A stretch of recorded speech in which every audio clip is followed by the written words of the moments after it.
जब आप मंदिर शब्द सुनते हैं तो आपके मन में क्या छवि आती है? एक पुजारी मंत्रों का उच्चारण कर रहा है, भक्त दीप जला रहे हैं, नारियल चढ़ा रहे हैं। लेकिन अगर मैं कहूं, प्राचीन भारत में मंदिर सिर्फ धार्मिक स्थल नहीं थे, वे बैंक थे, विश्वविद्यालय थे, कला के केंद्र थे। वे एक पूरी सभ्यता का दिल थे और इसी वजह से उन्हें बार बार निशाना बनाया गया। ये है मंदिरों का अनकहा इतिहास। मंदिर सभ्यता के केंद्र, कुई। प्राचीन भारत में मंदिर केवल पूजा की जगह नहीं थे, वे रोजमर्रा की जिंदगी के केंद्र हुआ करते थे।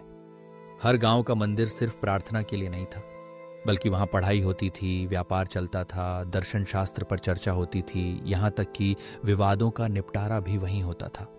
आज की भाषा में कहें तो मंदिर एक साथ बैंक, यूनिवर्सिटी, कोर्ट और पंचायत थे।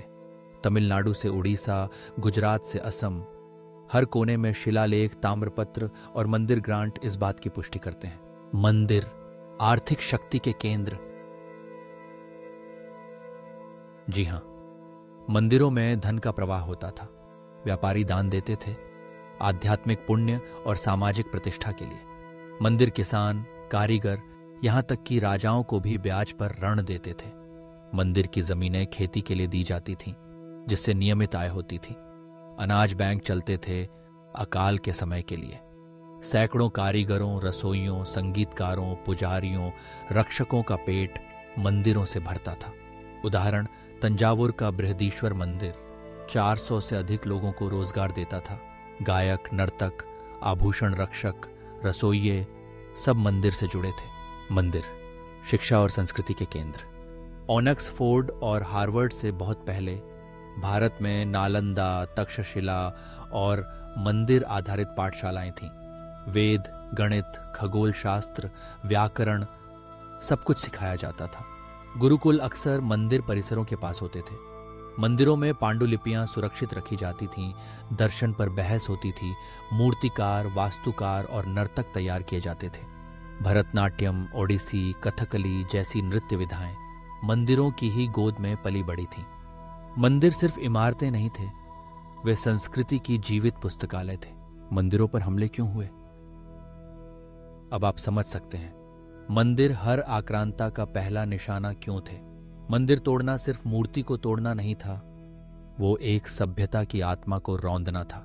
गजनी ने सोमनाथ को लूटा, देवता के कारण नहीं, सोने के कारण। अलाउद्दीन खिलजी ने देवगिरी को तहस नहस किया, मंदिरों की संपत्ति लूटी। मुगल बार बार काशी विश्वनाथ जैसे मंदिरों को मिटाते रहे। ब्रिटिश ने मंदिरों की जमीन छीन ली, पुजारियों को भिखारी बना दिया, आर्थिक शक्ति को कोर्ट और बैंकों में शिफ्ट कर दिया। मंदिर 3 चीजों के प्रतीक थे: आध्यात्मिक पहचान, आर्थिक आत्मनिर्भरता और सांस्कृतिक एकता। और यही 3 चीजें हर आक्रांता को डराती हैं, सिर्फ बाहर से नहीं, अंदर से भी गिरावट। लेकिन सच्चाई ये भी है, समय के साथ कुछ मंदिर भ्रष्ट भी हुए। जाति के नाम पर प्रवेश रोका गया, ज्ञान एक वर्ग तक सीमित कर दिया गया। मंदिरों की संपत्ति कुछ परिवारों की विरासत बन गई। मंदिर अपने असली मकसद से भटकने लगे।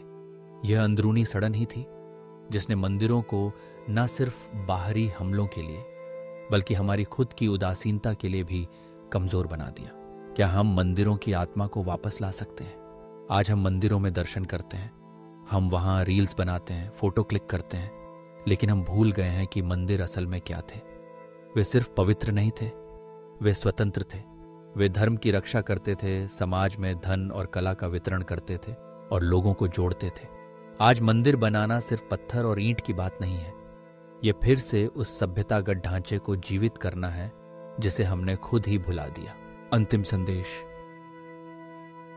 एक मंदिर सिर्फ एक धार्मिक स्थल नहीं होता, वो प्रतीक होता है उस सभ्यता का जो हम थे और फिर से बन सकते हैं। सवाल ये नहीं है क्या हम मंदिरों को दोबारा बनाएंगे, सवाल है क्या हम मंदिरों की आत्मा को फिर से जगा पाएंगे।